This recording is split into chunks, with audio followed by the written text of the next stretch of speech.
Hello everyone. Last class में हम Lord Hardinge तक गवर्नर जनरल की चर्चा कर चुके थे। इसके आगे हमें स्टार्ट करना था लॉर्ड चैम्सफोर्ड से।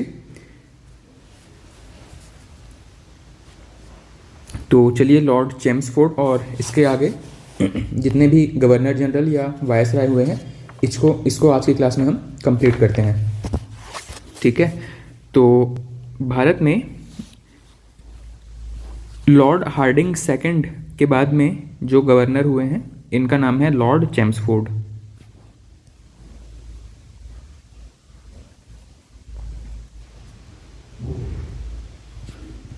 लॉर्ड चैम्सफोर्ड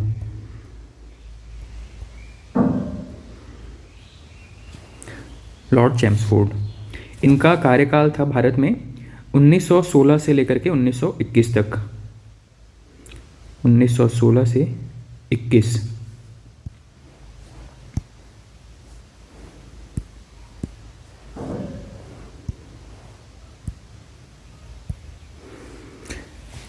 ठीक है, इनके बारे में जो महत्वपूर्ण चीज़ें हैं इनको हम आज की क्लास में देख लेते हैं। सबसे पहली चीज़, जब इनका कार्यकाल शुरू हुआ 1916, तो 16 से 20 तक भारत में कुछ महत्वपूर्ण घटनाएं हुई हैं, खास करके 1917 से लेकर के 1920 तक। 1917 में सबसे पहली और महत्वपूर्ण घटना है, क्योंकि भारत में अब गांधी जी आ चुके थे। गांधी जी का आगमन 1915 में ही हो चुका था। इसी के उपलक्ष्य में भारत में अप्रवासी दिवस भी मनाया जाता है। ठीक है, भारत में गांधी जी कब आए थे वापस? 9 जनवरी 1915 को। इसीलिए हर वर्ष 9 जनवरी के आसपास अप्रवासी दिवस मनाया जाता है। ठीक है, तो सबसे पहले 1917 में गांधी जी का पहला सत्याग्रह होता है भारत में। जब गांधी जी भारत वापस आए थे तो गोखले जी, जो कि इनके राजनीतिक गुरु थे, उन्होंने गांधी जी को कहा था कि आप कम से कम 1 वर्ष भारत भ्रमण कीजिए, ताकि वहाँ पे ग्राउंड रियलिटी को आप देख सकते हैं कि किस तरीके से किसानों के साथ या मजदूरों के साथ अत्याचार हो रहे हैं और गरीब तबका किस तरीके से अंग्रेजों के शोषण से परेशान है। ठीक है, तो इन्होंने 1 साल लगभग 1915 से 1916 तक भारत भर में भ्रमण किया और उसके बाद में 1917 से यहाँ की जो लोकल प्रॉब्लम्स थे उनमें कूद पड़े और उनको सॉल्व करने का प्रयास शुरू कर दिया। इसी क्रम में 1917 में इनको एक जगह पे बुलाया गया था। ठीक है, इस जगह का नाम था चंपारण। ठीक, चंपारण में समस्या ये थी कि यहाँ पे जो किसान थे उनको जबरन नील की खेती करवाई जाती थी। ठीक है, कपड़े रंगने के लिए जो ब्रिटिशर्स हैं वो नील का यूज़ करते थे नेचुरल डाई के रूप में, और इस नील को जहाँ पे उगाया जाता था वो ज़मीन बंजर हो जाती थी, कुछ समय बाद उसका उपजाऊपन खत्म हो जाता था। इसी वजह से किसान नील उगाना नहीं चाहते थे, लेकिन अंग्रेज अपने फ़ायदे के लिए जबरन नील का उत्पादन करवाते थे किसानों से। ठीक है, जैसे कि 20 कट्ठा ज़मीन हो गया तो उसमें से 3 कट्ठे ज़मीन पर किसानों को नील उगाना कंपलसरी था, इसीलिए इसको कहा जाता है 3 कट्ठिया पद्धति। ठीक है, तो इस आंदोलन में जब गांधी जी कूद पड़े तो इस आंदोलन का नाम पड़ गया चंपारण आंदोलन या चंपारण सत्याग्रह। ठीक है, तो 1917 में गांधी जी का प्रथम सत्याग्रह था। गांधी जी का प्रथम सत्याग्रह।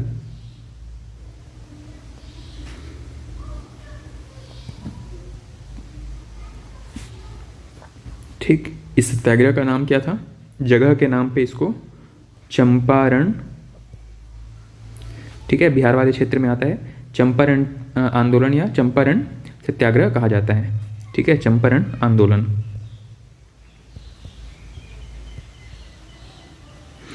ठीक, इस आंदोलन के पीछे रीज़न क्या था? नील की खेती। ठीक है, मैंने यहाँ पे शॉर्ट में लिख दिया है नील की खेती, आप स्टोरी समझ जाइएगा। किसानों से जबरन नील की खेती करवाई जाती थी अंग्रेज़ों के द्वारा, और जो किसान है वो नील की खेती करना नहीं चाहते थे क्योंकि उसका ज़मीन जो है वो ख़राब हो जाता था इससे। ठीक, और इस चीज़ के खिलाफ गांधी जी ने आवाज़ उठाया और बाद में नील की खेती जो जबरन करवाई जाती थी उस चीज़ को समाप्त करवाया। ठीक, इसी के समय में मॉन्टेग्यू और चेम्सफोर्ड, ठीक है, इनकी घोषणा होती है भारत में। इसी को ही मॉन्टेग्यू चेम्सफोर्ड रिफॉर्म्स भी कहा जाता है। Montagu Chelmsford reforms.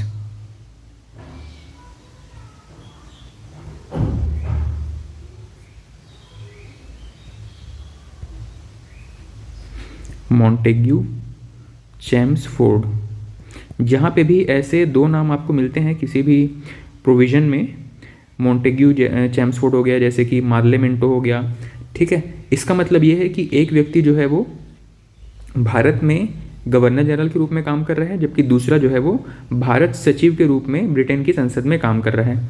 इन दोनों ने मिल करके जो बिल या जो भी घोषणा लाया है उसी के नाम पे उसको उन दोनों के नाम के टाइटल को मिला करके यहाँ पे उस स्कीम का उस प्रोविज़न का नाम रख दिया जाता है, जैसे कि यहाँ पे मॉन्टेग्यू चेम्सफोर्ड घोषणा।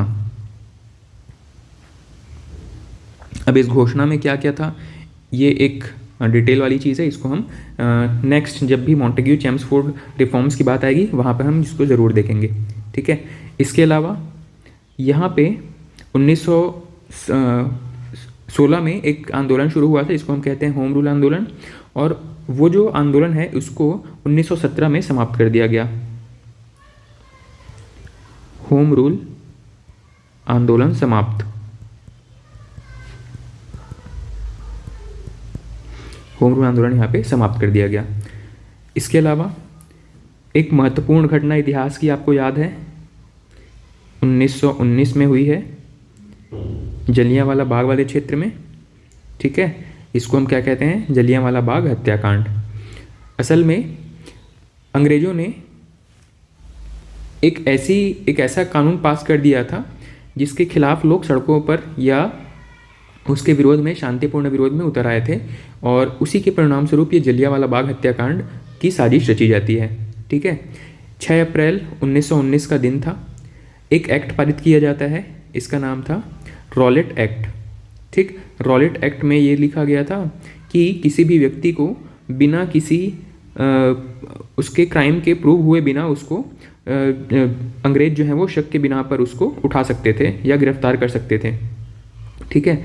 और साथ ही उसको बिना गवाही दिए, बिना वकील किए या बिना उसकी दलील सुने उसको अपराधी घोषित किया जा सकता था, ठीक है, और अंग्रेज उनको पनिशमेंट या सज़ा दे सकते थे, ठीक। इस कानून को ही काला कानून कहा गया था, ठीक, इस कानून को काला कानून कहा गया था।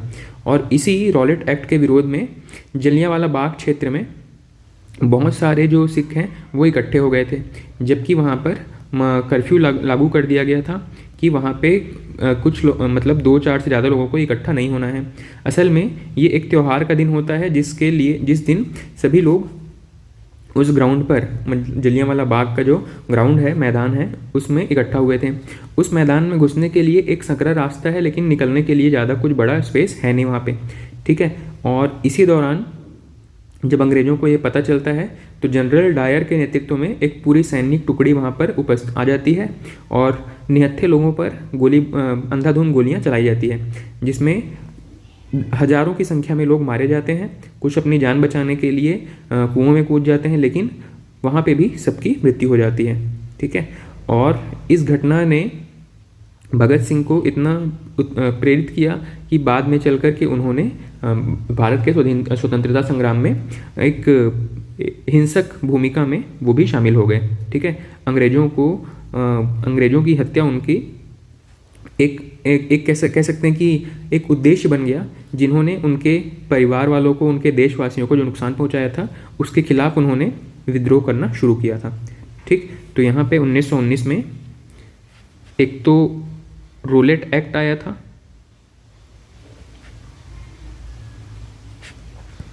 रॉलेट एक्ट, और इसी के परिणाम स्वरूप जलियांवाला बाग हत्याकांड हो जाता है।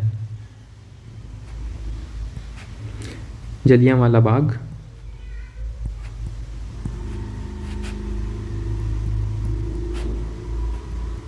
हत्याकांड, ठीक है। इन दोनों के बारे में हमको डिटेल में पढ़ना है। रॉलेट, जब हम जलियांवाला बाग हत्याकांड पढ़ेंगे तो रॉलेट एक्ट के बारे में भी वहीं पे चर्चा करेंगे, ठीक है। इसके अलावा 1917 में ये जो मॉन्टेग्यू चेम्सफोर्ड की रिफॉर्म्स की घोषणा की गई थी, इस घोषणा को यहाँ पर पारित कर दिया जाता है। ठीक है, तो मैं यहाँ पे इसको लिख देता हूँ कि पारित। मॉन्टेग्यू चेम्सफोर्ड की जो घोषणा की गई थी, जो रेगुलेशंस बताए गए थे, उन नियमों को यहाँ पे पारित कर दिया जाता है। ठीक है, तो मॉन्टेग्यू चेम्सफोर्ड रिफॉर्म यहाँ पे पारित हो गए। इसके अलावा 1920 के आसपास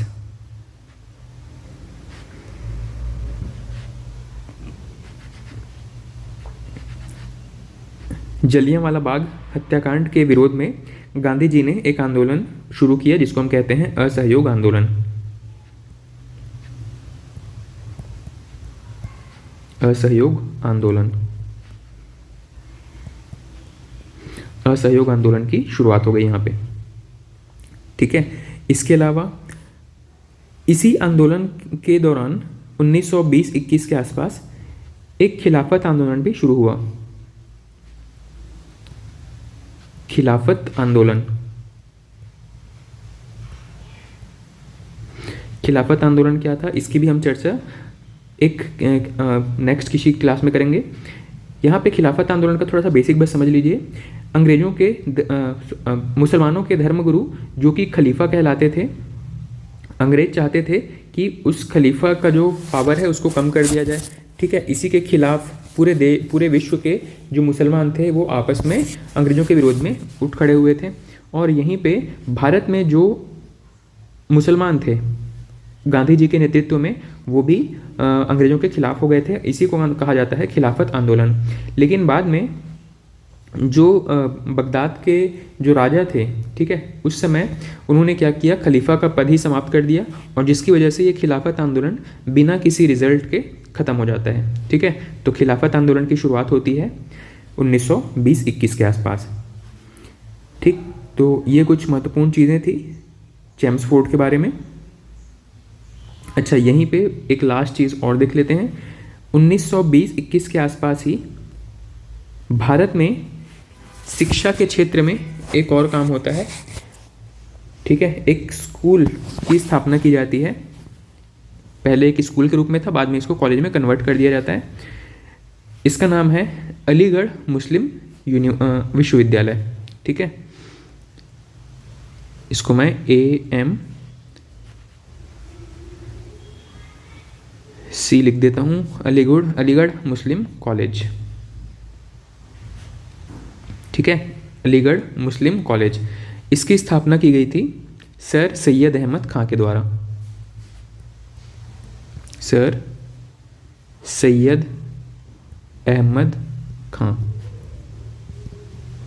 अलीगढ़ मुस्लिम कॉलेज, जो कि आगे चल करके यूनिवर्सिटी बन जाता है, और इसको कहते हैं अलीगढ़ मुस्लिम यूनिवर्सिटी। ठीक है, यही जो कॉलेज था बाद में चल करके यूनिवर्सिटी बन जाता है, अलीगढ़ मुस्लिम कॉलेज, जो कि बाद में अलीगढ़ मुस्लिम यूनिवर्सिटी में कन्वर्ट हो जाता है। इसके संस्थापक कौन थे, सर सैयद अहमद खां। ठीक है, इतनी चीज़ें ध्यान रहेंगी। इसके बाद में नेक्स्ट हम देखने वाले हैं अगले गवर्नर, जिनका नाम है लॉर्ड रीडिंग।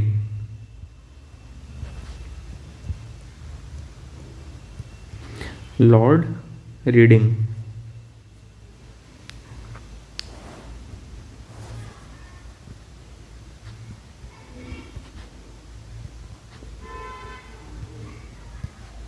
लॉर्ड रीडिंग, इनका कार्यकाल था 1921 से लेकर के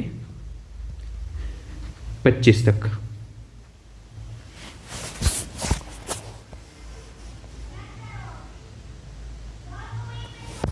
लॉर्ड रीडिंग 1921 से 1925।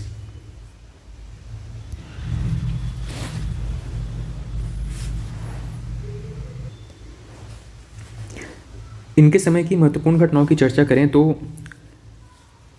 1921 में 1921 में ब्रिटेन के जो प्रिंस थे, जिनको कि प्रिंस ऑफ वेल्स कहा जाता था, ये भारत आए थे।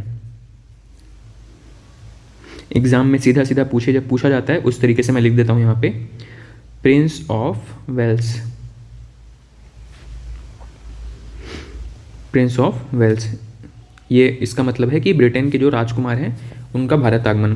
तो प्रिंस ऑफ वेल्स इनका भारत आगमन हुआ था, प्रिंस ऑफ वेल्स का भारत आगमन।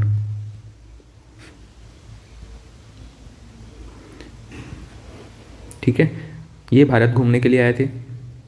इसके अलावा इसी समय 1921 के ही टाइम पे भारत के एक कम्युनिस्ट नेता हैं, इनका नाम है M.N. रॉय। M.N. रॉय ने एक कम्युनिस्ट पार्टी का गठन किया था। ये बहुत महत्वपूर्ण नहीं है। 1921 में प्रिंस ऑफ वेल्स का भारत आगमन, ये याद रखिएगा।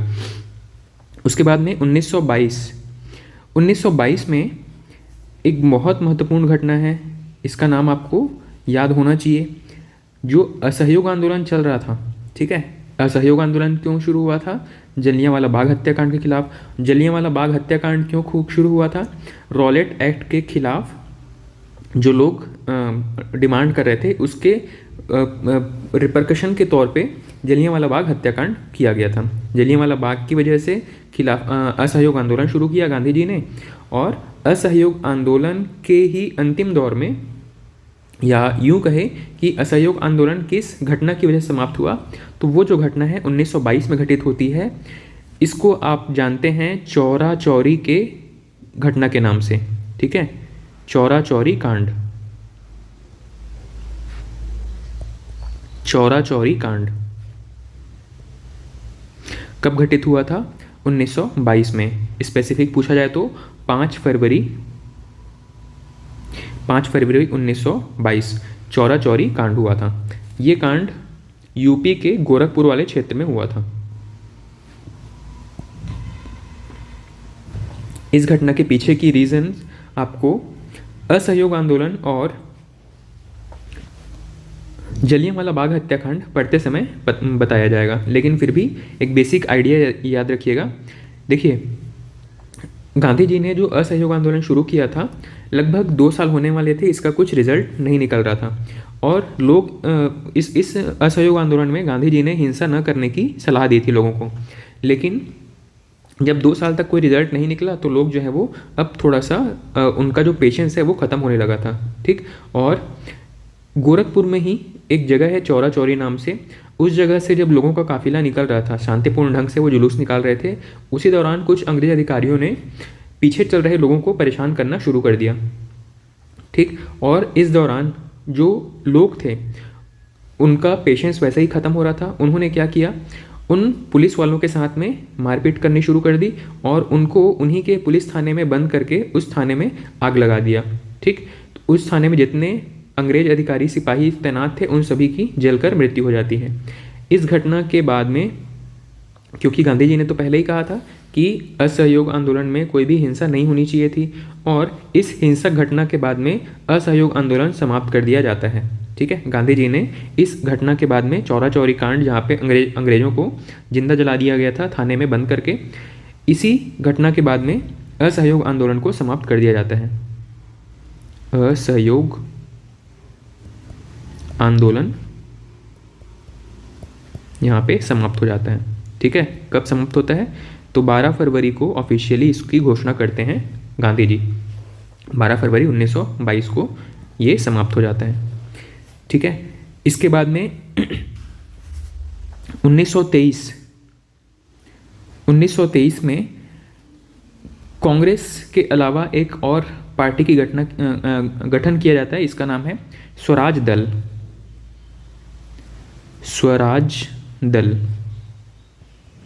स्वराज दल का गठन। इसका गठन कब होता है, क्यों होता है, कैसे होता है, इसकी चर्चा भी हम नेक्स्ट क्लास में करेंगे, ठीक। इसके अलावा 1923 में ही एक प्रोविज़न लागू कर दिया। जो ICS की परीक्षा होती थी, इंडियन सिविल सर्विसेज की जो परीक्षा होती थी, पहले सिर्फ इंग्लैंड में ही कंडक्ट की जाती थी। मतलब अगर किसी भारतीय व्यक्ति को, भारतीय छात्र को ये एग्ज़ाम देना है तो उनको इंग्लैंड जाना पड़ता था, ठीक है। लेकिन 1923 से प्रोविज़न क्या कर दिया गया, इंग्लैंड के साथ साथ ये परीक्षा आप कहाँ पे दे सकते हैं, अब भारत में भी दिया जा सकता है। भारत में परीक्षा आयोजन, ठीक है। 1923 में प्रोविज़न किया गया कि अब ये परीक्षा भारत में भी संपन्न की जाएगी। इसके अलावा 1925 1925 इसी के ही समय की घटना है, लॉर्ड रेडिंग के समय की। 1925 में एक घटना है जहाँ पे एक ट्रेन को लूटा गया था। हमारे गरम दल के जो कह सकते हैं लीडर्स थे उनके द्वारा। इसको कहते हैं काकोरी कांड। काकोरी कांड, इसकी चर्चा भी हम आगे करेंगे जब हम चंद्रशेखर आज़ाद, भगत सिंह, इन सब की चर्चा कर रहे होंगे। वहीं पे काकोरी कांड की भी चर्चा करेंगे। इसमें क्या किया गया था? इसमें एक ट्रेन को लूटा गया था। ट्रेन में जो भी संपत्ति थी, जो सरकारी संपत्ति एक जगह से दूसरी जगह ट्रांसफ़र की जा रही थी, उसको लूट लिया गया था काकोरी कांड के दौरान में। ठीक। और इसी दौरान लॉर्ड रेडिंग के ही समय में भारत में आपको पता है कि रेल बजट जो है वो पहले साधारण बजट के साथ ही प्रस्तुत किया जाता था। इन्हीं के ही समय में, लॉर्ड रेडिंग के समय में ही रेल बजट को पृथक कर दिया गया। ठीक है, इन्हीं के ही समय में पृथक रेल बजट, पृथक रेल बजट का प्रावधान किया गया। मतलब जब बजट प्रस्तुत किया जाता था उसमें साधारण बजट, जिसमें कि ओवरऑल लेखा जोखा होने के साथ में एक अलग बजट प्रस्तुत किया जाता था जिसमें रेलवे से संबंधित आय व्यय का लेखा जोखा होता था। ठीक है, तो रेलवे इस समय तक इतना मजबूत और एक इम्पॉर्टेंट सेक्टर बन गया था गवर्नमेंट के लिए, जिसको कि अलग बजट के द्वारा रेगुलेट करना ज़रूरी हो गया था। ठीक है, तो अलग बजट का प्रावधान करना शुरू किया गया लॉर्ड रेडिंग के समय से। ठीक, इनके बाद में जो अगले व्यक्ति आए हैं, इनका नाम है लॉर्ड इरविन। लॉर्ड इरविन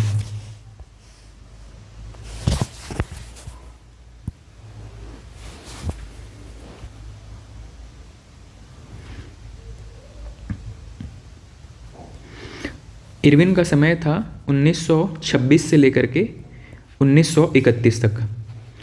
ठीक है, 1926 से 31 तक लॉर्ड इरविन भी महत्वपूर्ण है। इनके बारे में कुछ चीज़ें हैं जैसे कि गांधी इरविन समझौता और इन्हीं के ही टाइम पे गोलमेज सम्मेलन।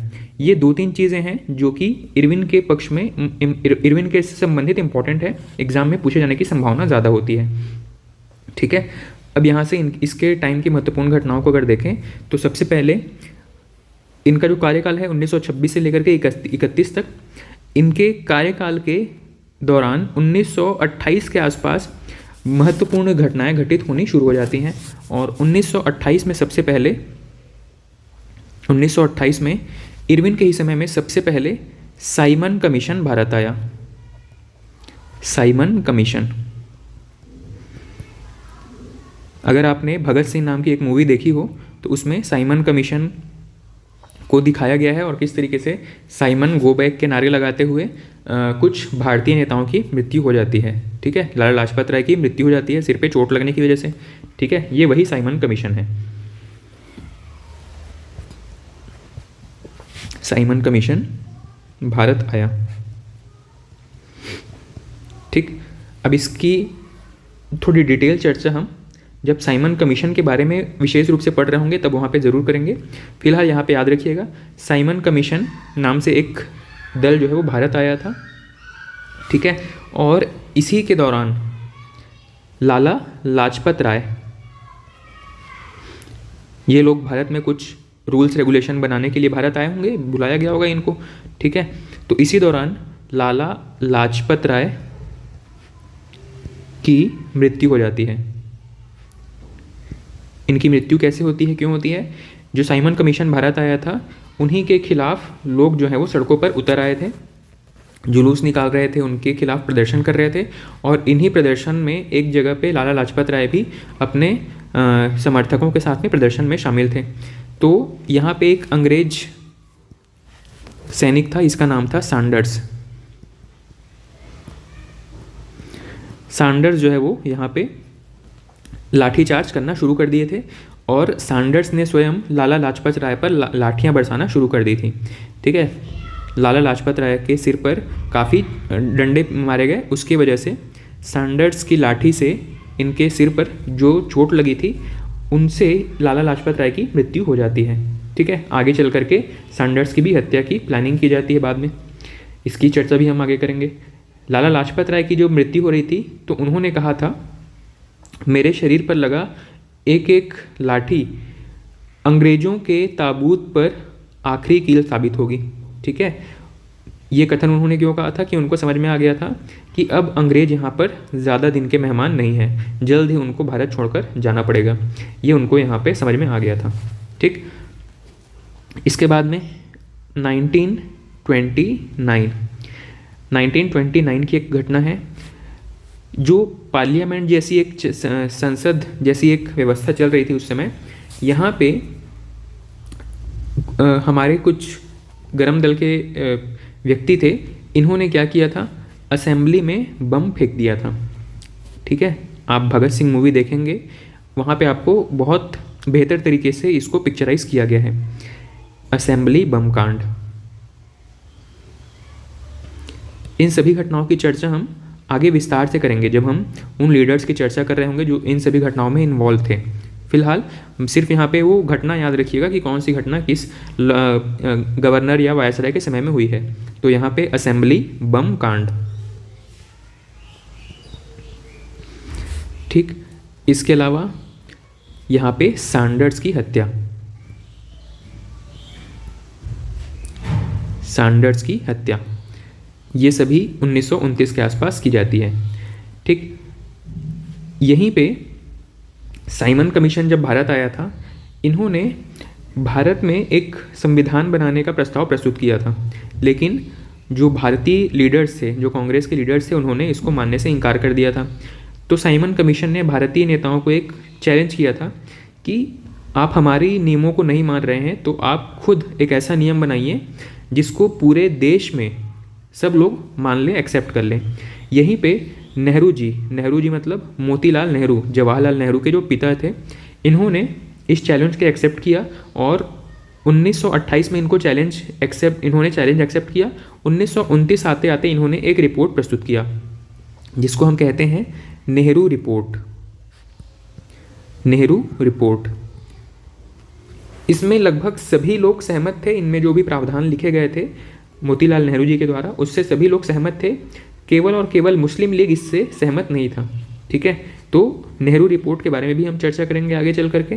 फिलहाल याद रखिएगा कि नेहरू रिपोर्ट जो कि किसके द्वारा लाया गया था, मोतीलाल नेहरू।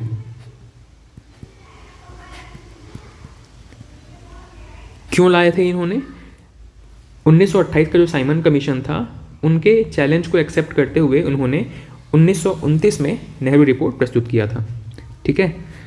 इसके बाद में 1930 में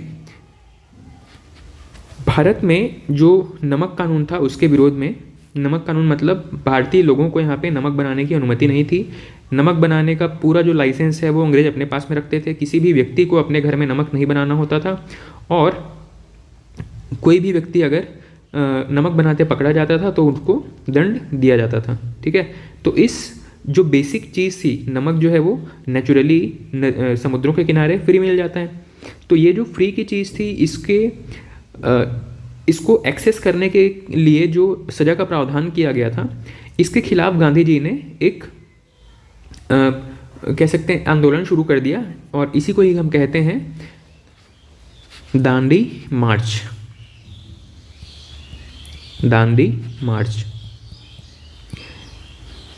ये जो दांडी मार्च शुरू किया गया था, गांधी जी ने अपने गुजरात में साबरमती आश्रम से इसको शुरू किया था, ठीक है।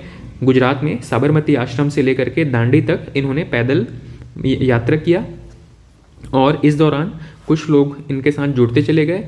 अंत में एक बहुत बड़ा काफिला दांडी तक पहुंचा, और सभी ने अपने अपने हाथ में एक एक मुट्ठी नमक लेकर के ये घोषणा किया कि हम नमक कानून को तोड़ते हैं और हम स्वयं मतलब नमक अपने हाथ से अपने लिए बना सकते हैं, ठीक है।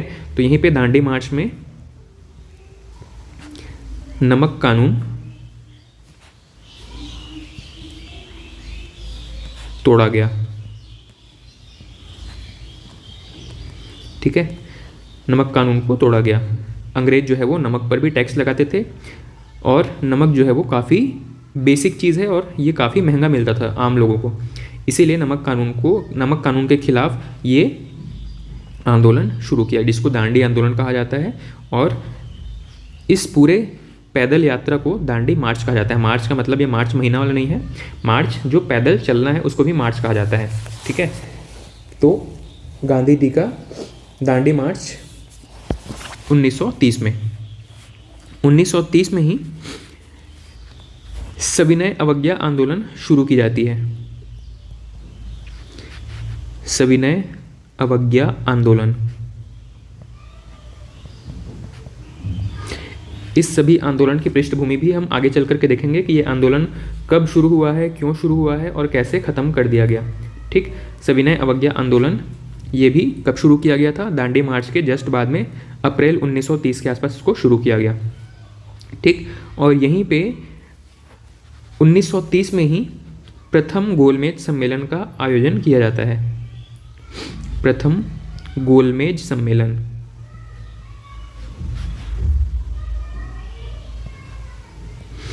गोलमेज सम्मेलन, ठीक है, ये कहाँ पे आयोजित किया गया था? लंदन में। ठीक, गोलमेज सम्मेलन वाला भी एक प्रॉपर हमारा टॉपिक रहेगा कि भारत में कितने टोटल गोलमेज सम्मेलन हुए हैं और किसमें कौन से नेता ने भाग लिया है या नहीं लिया है। इससे संबंधित महत्वपूर्ण चीज़ें भी हम देखेंगे। गोलमेज सम्मेलन का मतलब ये है एक ऐसा मेज जो कि गोल शेप में हो और इसके आसपास सारे लीडर्स जो है वो बैठेंगे। ठीक, इसमें कोई भी बड़ा या छोटा नहीं होगा। जब हम इस तरीके का जो कोई टेबल है इसमें जब लीडर्स बैठते हैं तो जो सबसे प्रधान या प्रमुख व्यक्ति है उसको यहाँ पे बॉस वाली चेयर दी जाती है, बाकी लोग इसके आमने सामने बैठेंगे इस तरीके से। ठीक, तो इसमें कोई एक डोमिनेटिंग पर्सन होगा, लेकिन ये जो व्यवस्था है राउंड टेबल या गोल टाइप का जो टेबल है इसमें सारे लोग आमने सामने बैठते हैं और इसमें कोई भी एक बॉस वाली चेयर पे नहीं बैठेगा। इसीलिए जहाँ बराबरी के स्तर पर आकर के सब अपना चर्चा कर रहे हैं इसी को कहा जा रहा है राउंड टेबल कॉन्फ्रेंस। ठीक है, प्रथम गोलमेज सम्मेलन।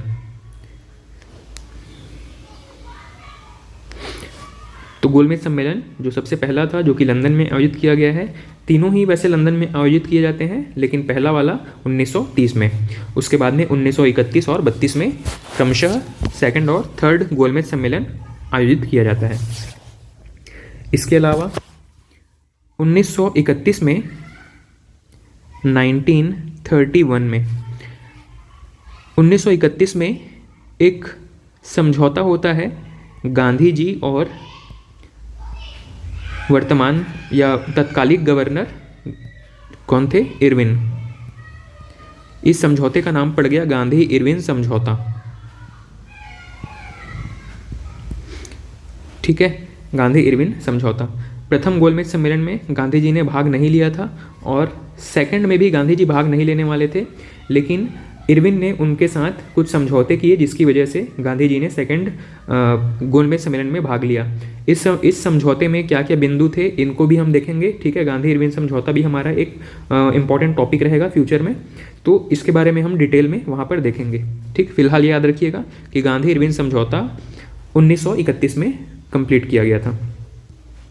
बाद में गांधी जी की जो शर्तें थी इनका उल्लंघन कर दिया जाता है। इसी गांधी इरविन समझौता के द्वारा सबसे पहले जो सविनय अवज्ञा आंदोलन था इसको कुछ समय के लिए समाप्त कर दिया गया था, लेकिन क्योंकि इस समझौते के अंतर्गत गांधी जी की जो भी शर्तें थी इसका पालन नहीं किया अंग्रेजों ने, और इसी वजह से गांधी जी ने दोबारा सविनय अवज्ञा आंदोलन की शुरुआत कर दी।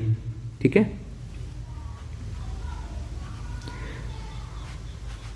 यहाँ पे गांधी इरविन समझौते की वजह से सविनय अवज्ञा समाप्त। गांधी इरविन समझौता जो हुआ है इसकी वजह से सबसे पहले तो गांधी इरविन समझौता समाप्त कर दिया गया था, लेकिन बाद में जब गांधी जी को ये लगता है कि उनके बातों को उनके जो भी शर्तें थी उनका उल्लंघन किया गया है, तो बाद में भारत में वापस से गांधी जी ने द्वितीय सविनय अवज्ञा आंदोलन शुरू किया था। ये क्रम आपको समझ में आ गया है। 1930 में सविनय अवज्ञा आंदोलन प्रारंभ किया गया था। प्रारंभ क्यों किया गया इसको हम देखेंगे। ठीक है, उससे संबंधित महत्वपूर्ण चीज़ें देखेंगे, लेकिन सविनय अवज्ञा आंदोलन समाप्त क्यों किया गया था तो उसके पीछे रीज़न क्या था? गांधी इरविन समझौता। ठीक, गांधी इरविन समझौता ने इस समझौते में गांधी जी ने कुछ बातें इरविन की मान ली थी और इरविन ने कुछ बातें गांधी जी की एक्सेप्ट कर ली थी।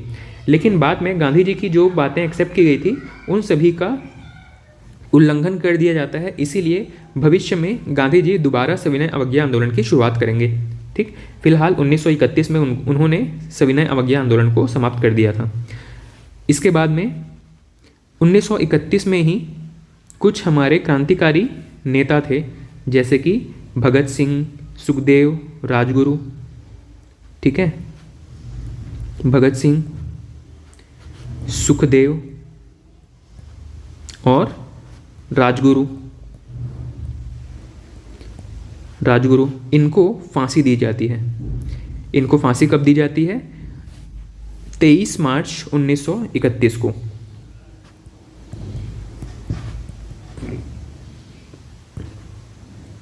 23 मार्च 1931 को भगत सिंह, सुखदेव और राजगुरु को फांसी दी जाती है। किस गवर्नर के काल में? लॉर्ड इरविन के काल में। ठीक है, इसी समय 1931 में द्वितीय गोलमेज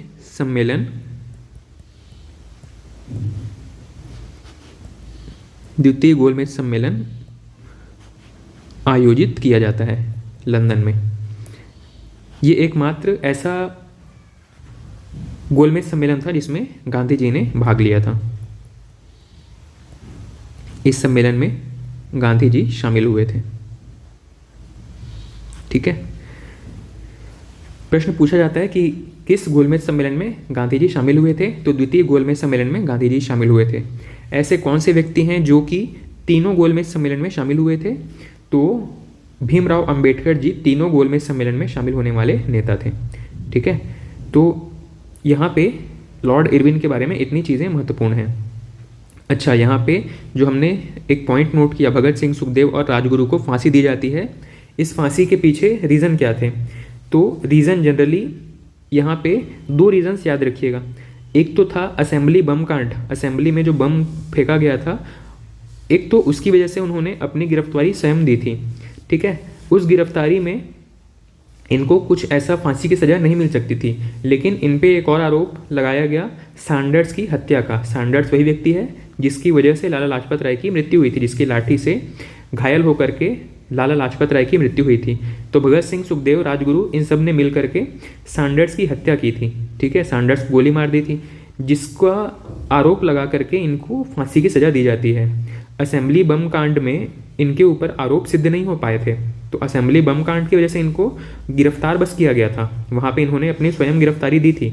इसको अच्छे से देखना है तो आपको भगत सिंह नाम से जो मूवी है वो देखना पड़ेगा। ठीक है, तो भगत सिंह मूवी देखिए, उसमें ये पूरी घटना आपको अच्छे तरीके से समझ में आ जाएगी। ठीक, अब इसके बाद में जो अगले गवर्नर हैं, इनका नाम है लॉर्ड वेलिंगटन। इसको देखते हैं।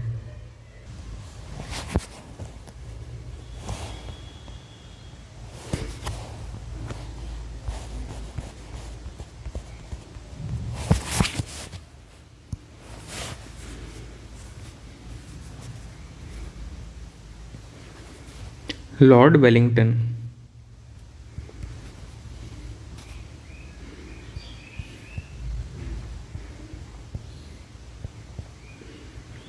इनका कार्यकाल था 1931 से लेकर के 1936 तक।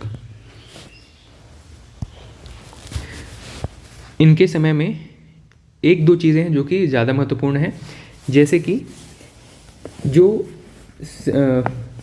राउंड टेबल कॉन्फ्रेंस चल रहा था 1931 में, उसके बाद में 1932 के आसपास जब द्वितीय सविनय अवज्ञा आंदोलन चल रहे थे। ठीक है, द्वितीय सविनय अवज्ञा आंदोलन क्यों शुरू किए गए थे, इसके पीछे मैंने रीज़न बताया। पहला जो सविनय अवज्ञा आंदोलन था 1930 में शुरू हुआ था। 1930 में शुरू क्यों हुआ था, इसके रीज़न्स हमको आगे देखने हैं। ठीक है, तो फिलहाल एक क्रम याद रखिएगा। सविनय अवज्ञा आंदोलन 1930 में शुरू हुआ, उसके बाद में 1931 में गांधी और इरविन के समझौते की वजह से सविनय अवज्ञा आंदोलन समाप्त कर दिया गया। इस समझौते में एक शर्त ये भी थी कि गांधी जी जो है वो द्वितीय गोलमेज सम्मेलन में भाग लेंगे।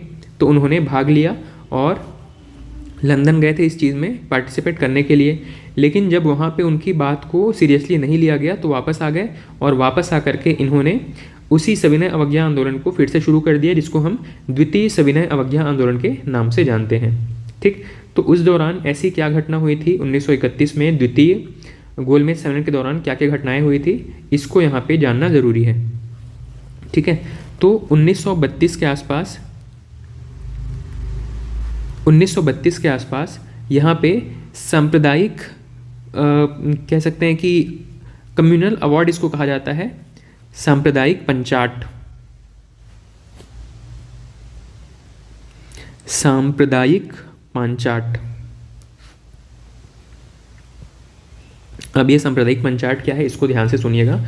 देखिए, जब सेकंड राउंड टेबल कॉन्फ्रेंस हो रहा था, वहीं पे जहां गांधी जी भी उपस्थित थे, उसमें एक प्रपोजल रखा गया अंग्रेजों के द्वारा कि भारत में जैसे मुस्लिम और हिंदुओं के लिए पृथक निर्वाचन की व्यवस्था की गई है, उसी तरीके से हिंदुओं में सामान्य हिंदू और जो पिछड़े वर्ग हैं, दलित वर्ग हैं, उनके लिए भी अलग अलग चुनाव की व्यवस्था की जाएगी। ठीक है, तो यहाँ पे सांप्रदायिक रूप से हिंदुओं को ही बांटने का प्रयास किया गया था अंग्रेजों के द्वारा, और जो कानून वो लेकर के आए थे इस उद्देश्य से, इसी को कहा जाता है सांप्रदायिक पंचाट। ठीक, इसी को ही मैकडॉनल्ड अवार्ड भी कहा जाता है। उस समय ब्रिटेन के प्रधानमंत्री थे मैकडॉनल्ड, रैमजे मैकडॉनल्ड, उन्होंने ही ये इस कानून का प्रस्ताव रखा था, इसलिए इसको कहा जाता है मैकडॉनल्ड अवार्ड।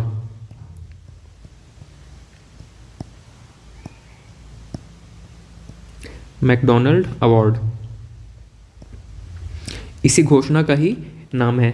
इसको सांप्रदायिक अधिनिर्णय या सांप्रदायिक पंचाट या कम्युनल अवार्ड या मैकडॉनल्ड अवार्ड भी कहा जाता है। ठीक है, लेकिन गांधी जी को पता था कि जिस तरीके से हिंदू मुस्लिम में अलग अलग निर्वाचन प्रणाली की वजह से जो मतभेद उत्पन्न हुए हैं, जो दूरी हुई है, उसी तरीके से भारत में हिंदुओं के बीच में अलग अलग सांप्रदायिक रूप से भी उनके बीच में तनाव बढ़ सकता है। इस चीज़ को गांधी जी समझ गए थे और उन्होंने सेकंड राउंड टेबल कॉन्फ्रेंस का बहिष्कार करके भारत वापस आ गए थे और भारत आकर के दोबारा सविनय अवज्ञा आंदोलन की शुरुआत किया था। ठीक है, लेकिन ये जो सांप्रदायिक पंचाट की घोषणा वहाँ की जा चुकी थी, इसका सॉल्यूशन कैसे निकाला? तो इसके लिए गांधी जी ने अंबेडकर के साथ एक समझौता किया। इस समझौते के अंतर्गत ये था कि अंग्रेज जितने सीट आपको पृथक निर्वाचन के लिए अलग से अलॉट कर रहे हैं, उससे ज़्यादा सीट हम आपको प्रोवाइड कर देंगे, लेकिन आप यहाँ पे किसी भी तरीके से आप पृथक निर्वाचन का व्यवस्था में शामिल नहीं होंगे। ठीक है, नॉर्मली हम आपको उससे ज़्यादा सीट अलोकेट कर देंगे, लेकिन इसे आप अलग से कानून के रूप में लागू नहीं करेंगे। ये इस समझौते के अंतर्गत गांधी जी और अंबेडकर जी के साथ के बीच में समझौता हुआ था। इसी समझौते को हम कहते हैं पूना पैक्ट। पूना पैक्ट भी या पूना समझौता। ठीक है, कब हुआ था?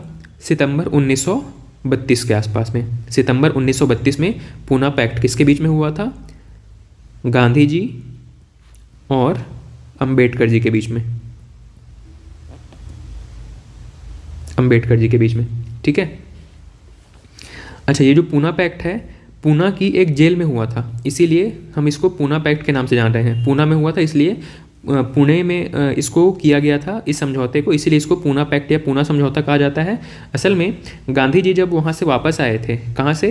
द्वितीय गोलमेज सम्मेलन से भारत वापस आए थे, लंदन से भारत वापस आए, और भारत आकर के इन्होंने अपना सविनय अवज्ञा आंदोलन शुरू कर दिया दोबारा से, जिसको कि हम द्वितीय सविनय अवज्ञा कह रहे हैं। द्वितीय सविनय अवज्ञा आंदोलन शुरू किया गया गांधी जी के द्वारा।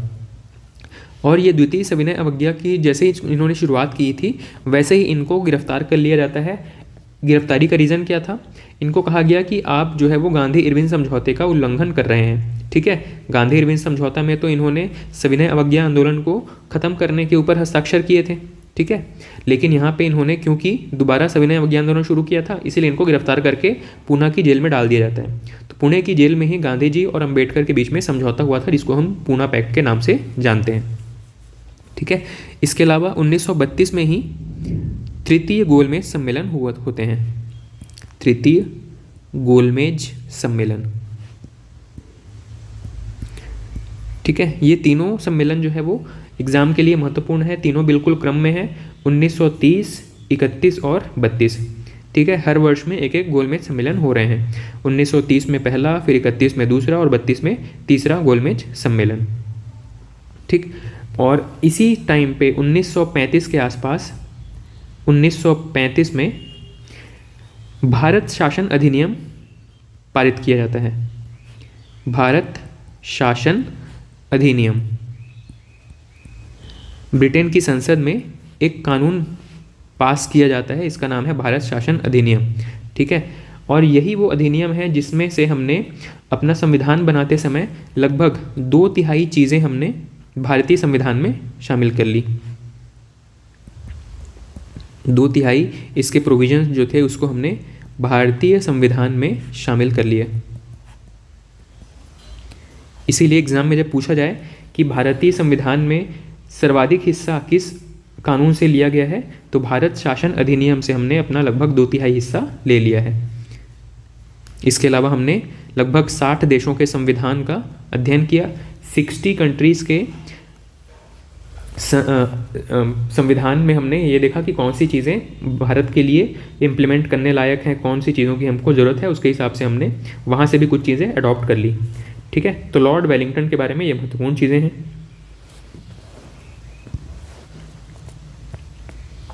नेक्स्ट, अगले जो गवर्नर हैं इनका नाम है लॉर्ड लिनलिथगो।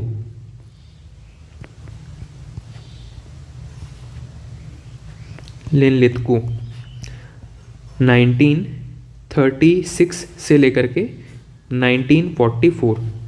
ठीक है। अब हम भारत की आज़ादी के आसपास प्रवेश कर चुके हैं। ठीक है। लिनलिथगो 1936 से लेकर के 1944 तक। इन्हीं के ही टाइम पे 1937 में भारत में पहली बार आम चुनाव का आयोजन किया जाता है। भारत में प्रथम आम चुनाव 1937 में। भारत में पहली बार आम चुनाव का आयोजन कब किया जाता है? 1937 में। कौन से गवर्नर के समय में? Lord Linlithgow. ठीक। इसके अलावा 1938 में कांग्रेस का एक सम्मेलन आयोजित किया जाता है। ठीक है। 1938 में हरिपुरा में ये सम्मेलन आयोजित होता है, इसीलिए इसको हरिपुरा का कांग्रेस अधिवेशन भी कहा जाता है। कांग्रेस का हरिपुरा अधिवेशन। हरिपुरा अधिवेशन। ठीक है। हरिपुरा अधिवेशन में क्या चीज़ें महत्वपूर्ण है, इसको जब हम वहाँ पे पढ़ेंगे जब हम कांग्रेस के अलग अलग अधिवेशन के से संबंधित महत्वपूर्ण बातों की चर्चा कर रहे होंगे। ठीक है। 1938 में हरिपुरा अधिवेशन है। 1939 में त्रिपुरी अधिवेशन है। त्रिपुरी अधिवेशन। इनमें कुछ ज़रूर महत्वपूर्ण होगा, इसीलिए इनको यहाँ पे शामिल किया गया है। बस ये याद रखिएगा, फिलहाल लिनलिथगो के समय में हरिपुरा अधिवेशन, त्रिपुरी अधिवेशन शामिल किया गया है। ठीक। 1939 में ही आपको पता है विश्व में द्वितीय विश्व युद्ध प्रारंभ हो जाता है। द्वितीय विश्व युद्ध प्रारंभ। और अंग्रेज जो थे वो चाहते थे कि भारत जो है वो द्वितीय विश्व युद्ध में भी अपनी सेनाएं भेजे। ठीक है। इसके लिए अंग्रेजों ने भारतीय नेताओं के साथ में कई बार वार्ताएं की और कई बार उनको ऑफर्स दिए कि आप अगर हमारा सहयोग करते हैं इस युद्ध में, द्वितीय विश्व युद्ध में, अगर भारतीय जो सेना है वो अगर ब्रिटेन की सेना का सहायता करती है तो उनको भविष्य में क्या क्या चीज़ें, क्या बेनिफिट दी जाएंगी, वो सारी इस दौरान बताई जा रही थी। लेकिन किसी भी भारतीय नेता ने अंग्रेज़ों की किसी भी बात को यहाँ पे रिजेक्ट कर दिया और जो भारतीय सैनिक थे उनको द्वितीय विश्व युद्ध में शामिल होने से मना कर दिया था। ठीक। यहीं पे द्वितीय विश्व युद्ध यहाँ पे प्रारंभ हो गया 1939 में।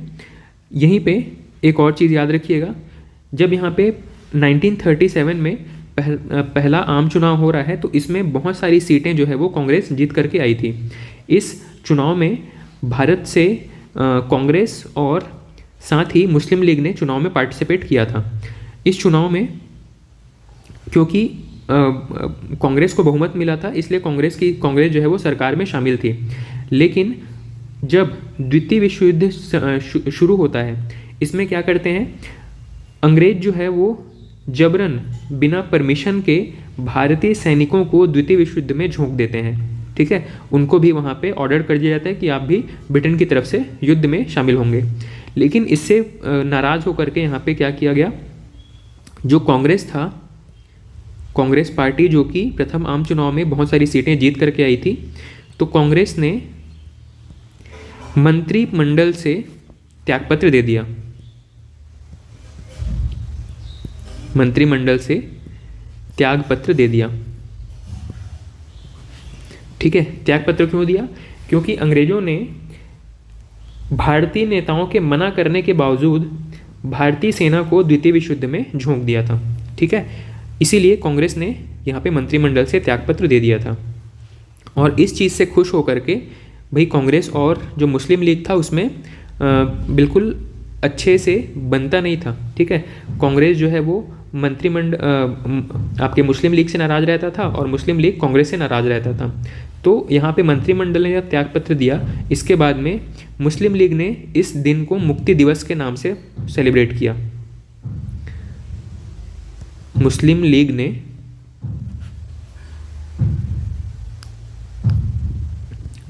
ने इसे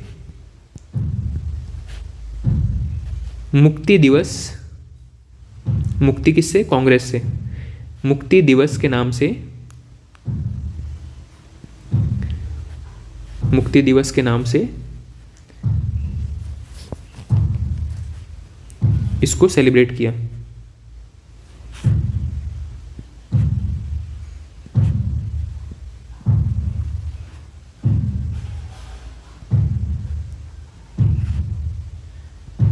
ठीक है, मुस्लिम लीग ने इस दिन को मुक्ति दिवस के नाम से सेलिब्रेट किया।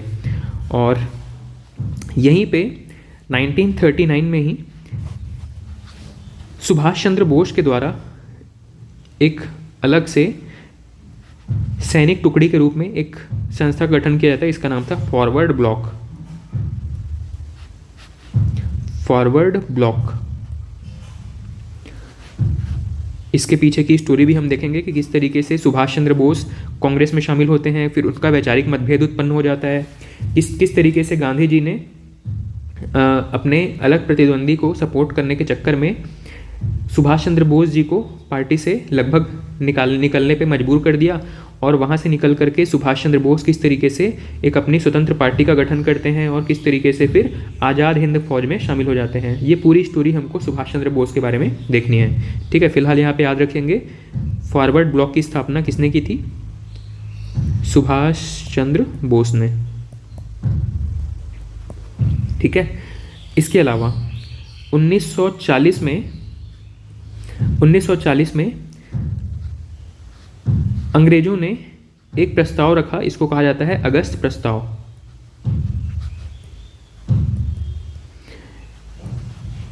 ठीक, अगस्त प्रस्ताव किसके द्वारा दिया गया? अंग्रेजों के द्वारा।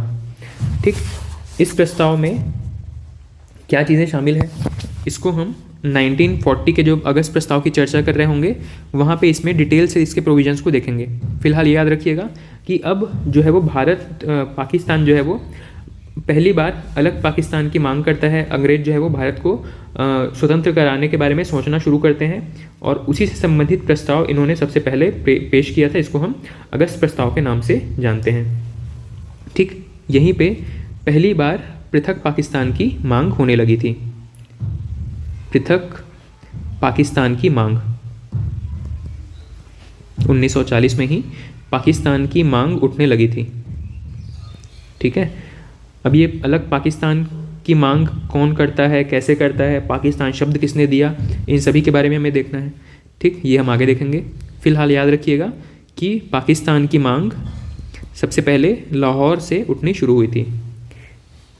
इसके अलावा 1942 में भारत में एक एक समिति को फिर से भेजा जाता है। इसका नाम है क्रिप्स मिशन। क्रिप्स मिशन, ठीक। क्रिप्स मिशन ये एक प्रस्ताव लेकर के भारत में आते हैं और इसीलिए इसको कहा जाता है क्रिप्स प्रस्ताव, ठीक। इस प्रस्ताव में क्या कहा गया? प्रस्ताव में फिर से वही बात की गई थी कि अगर आप इस सेकेंड वर्ल्ड वॉर में अंग्रेज़ों का साथ देते हैं, ब्रिटेन का साथ देते हैं, तो इतने दिन के भीतर हम भारत को आज़ाद कर देंगे या भारत को डोमिनियन स्टेट बना देंगे, ठीक। इस चीज़ के विरोध में कांग्रेस का क्रिप्स मिशन का बहिष्कार किया गया और यहाँ पे गांधी जी के आदेश पर एक आंदोलन शुरू किया जाता है 1942 में। इसको कहा जाता है भारत छोड़ो आंदोलन।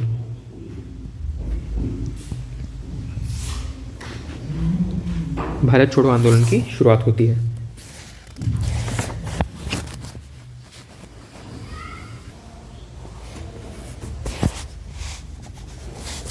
इसके बाद में अगले गवर्नर आते हैं लॉर्ड वेवेल, ठीक है। लॉर्ड वेवेल के बारे में जो महत्वपूर्ण चीज़ें इसको देख लेते हैं।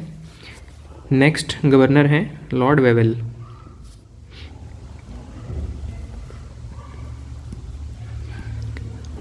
लॉर्ड वेवेल, इनका कार्यकाल था भारत में 1944 से लेकर के 1947 तक, 1944 से 47 तक, ठीक है। इनके कार्यकाल के दौरान सबसे पहले 1944 में भारत के एक लीडर थे सी राजगोपालाचारी। इन्होंने कुछ फॉर्मूले सजेस्ट किए जिसके बेस पर भारत को स्वतंत्रता दी जानी थी। इसी को कहा जाता है राजगोपालाचारी फॉर्मूला। राजगोपालाचारी फॉर्मूला किस चीज़ के लिए था? भारत की स्वतंत्रता से संबंधित कुछ फॉर्मूले प्रस्तुत किए गए थे। इसी समय लॉर्ड वेवेल ने भी अपने फॉर्मूले प्रस्तुत किए, अपने कुछ आइडियाज़ प्रस्तुत किए। इसको कहा जाता है वेवेल फॉर्मूला। ये सारा किससे संबंधित है? ये कोई मैथ्स का फॉर्मूला नहीं है, ये भारत की आज़ादी से संबंधित नियमों का संकलन है। किस तरीके से भारत को आज़ाद किया जाएगा, क्योंकि पाकिस्तान की भी मांग उठना शुरू हो गई थी, तो भारत और पाकिस्तान का विभाजन किस तरीके से किया जाएगा, किस तरीके से रियासतों को भारत में विलय किया जाएगा, ठीक है। तो नियमों कानून का पूरा संग्रह था जिसको कि राजगोपालाचारी फार्मूला या वेवेल फार्मूला कहा जा रहा है। इसी दौरान 1945 में शिमला में एक समझौता होता है, ठीक है। भारत की आज़ादी से संबंधित भारतीयों और अंग्रेज़ों के बीच में एक समझौता होता है। इसको हम शिमला समझौता के नाम से जानते हैं। इनके प्रोविजंस को डिटेल में हम आगे की क्लासेस में देखेंगे। फिलहाल याद रखिएगा, शिमला में एक सम्मेलन हुआ था, इसको हम शिमला सम्मेलन के नाम से जानते हैं या शिमला समझौता के नाम से भी जानते हैं, शिमला सम्मेलन, ठीक है। इस समय क्लीमेंट एटली जो है ब्रिटेन के प्रधानमंत्री बन गए थे। तो पूछा जाता है कि शिमला सम्मेलन किन के बीच में हुआ था, क्यों हुआ था, ठीक है। इस समय प्रधानमंत्री ब्रिटेन में कौन थे, भारत में इस समय गवर्नर कौन थे, ठीक। तो ब्रिटेन में इस समय क्लीमेंट एटली प्रधानमंत्री थे, गवर्नर है भारत में वेवेल। किन के बीच हो रहा है इनको हम देखेंगे। कांग्रेस और मुस्लिम लीग के बीच में हो रहा था शिमला समझौता, ठीक है। मुस्लिम लीग जो है वो अड़ गया था कि उनको एक अलग से पाकिस्तान चाहिए, जबकि भारतीय नेता जो है वो इस समय बंटवारे के पक्ष में नहीं थे। इसी को सेटल करने के लिए शिमला समझौते का आयोजन किया गया था। नेक्स्ट 1946 में भारत में एक कैबिनेट मिशन लाया जाता है, ठीक है। कैबिनेट मिशन भारत आता है। अंग्रेज़ों के इस कैबिनेट मिशन में कौन शामिल थे? तो इसमें मुख्य रूप से तीन लोग शामिल हैं। इसमें सबसे पहले हैं स्टीफर्ड क्रिप्स, एक व्यक्ति हैं A.V. अलेक्जेंडर और एक व्यक्ति और है, एक स्टीफर्ड क्रिप्स हैं, A.V. अलेक्जेंडर हैं और एक व्यक्ति और है, इनका नाम मुझे ध्यान नहीं आ रहा है। 3 लोग इसमें शामिल थे, ठीक है। कैबिनेट मिशन में 3 लोग शामिल थे। 3 लोगों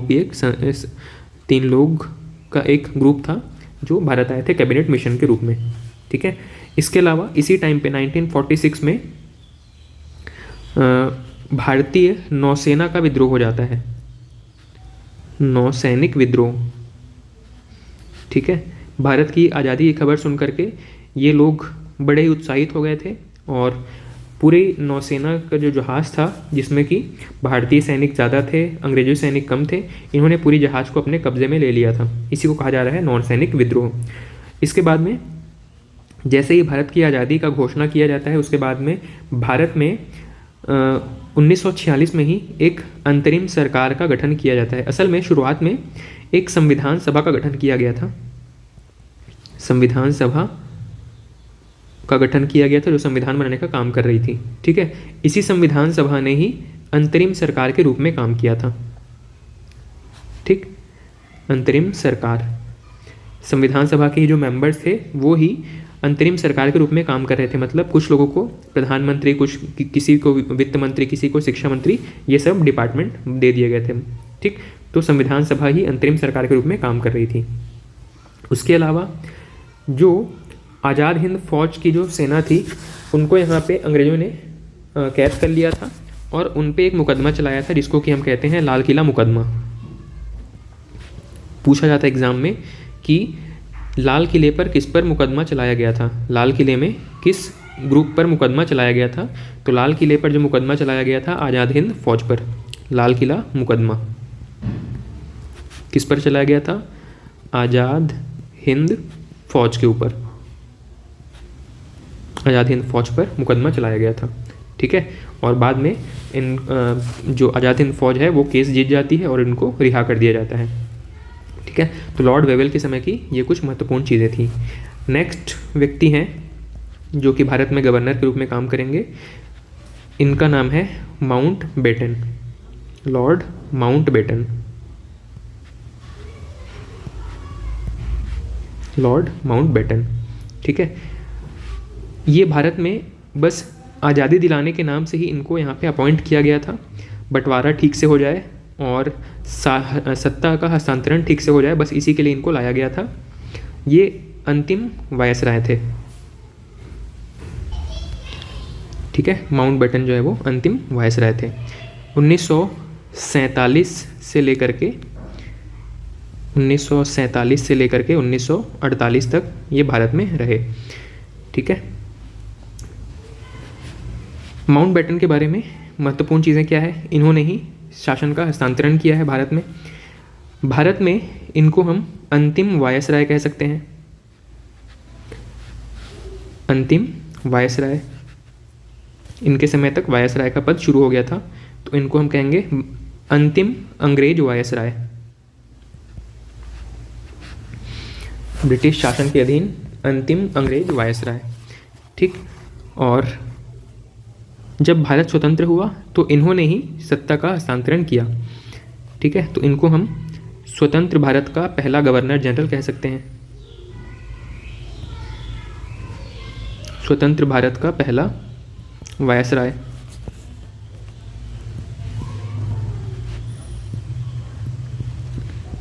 वायसराय या गवर्नर जनरल, कुछ किताबों में कुछ और शब्द मिलेगा, उसके हिसाब से मैं दोनों लिख देता हूँ, गवर्नर जनरल, ठीक है। स्वतंत्र भारत का पहला वायसराय या पहला गवर्नर जनरल। इसी के ही समय में माउंट बेटन प्लान के तहत में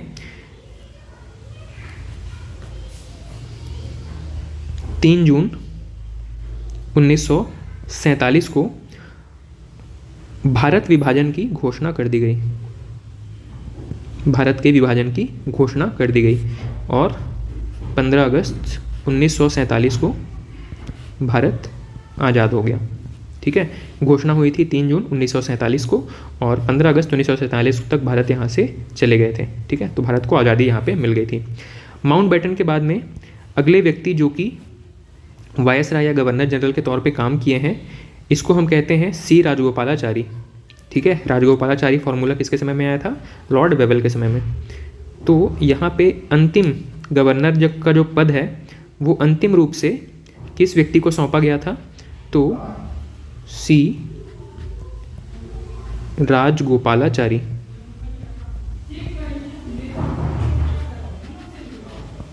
ठीक है। 1948 से लेकर के 1950 तक इन्होंने काम किया।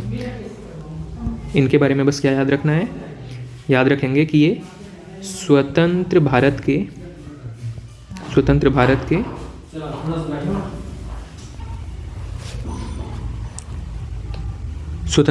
के प्रथम एवं अंतिम गवर्नर जनरल।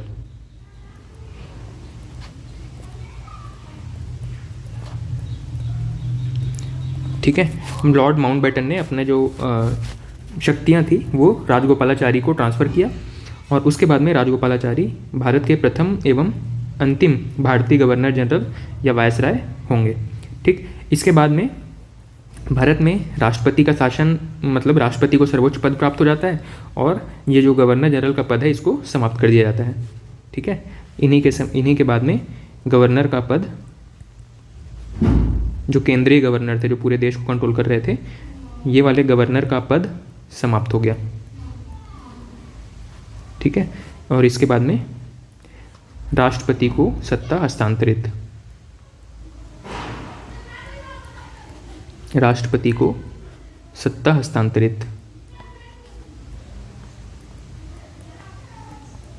इस तरीके से भारत की आज़ादी तक जितने महत्वपूर्ण गवर्नर जनरल हुए या वायसराय हुए, इनके कार्यकाल में की गई महत्वपूर्ण चीज़ें, महत्वपूर्ण बातें, ठीक है, वो सारा कुछ हमने कंप्लीट कर लिया है।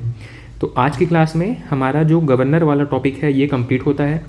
इसके बाद में हम एक इवेंट्स को, जैसे कि गांधी जी के समय में कौन कौन से महत्वपूर्ण कार्य हुए, कौन से महत्वपूर्ण आंदोलन हुए, ठीक है, वो सारी चीज़ें हम अब इतिहास में, आधुनिक इतिहास वाले सेक्शन में इंसिडेंट या घटनाक्रम के अनुसार चीज़ों को देखते चलेंगे। ठीक है। तो आज की क्लास में इतना ही। Thank you.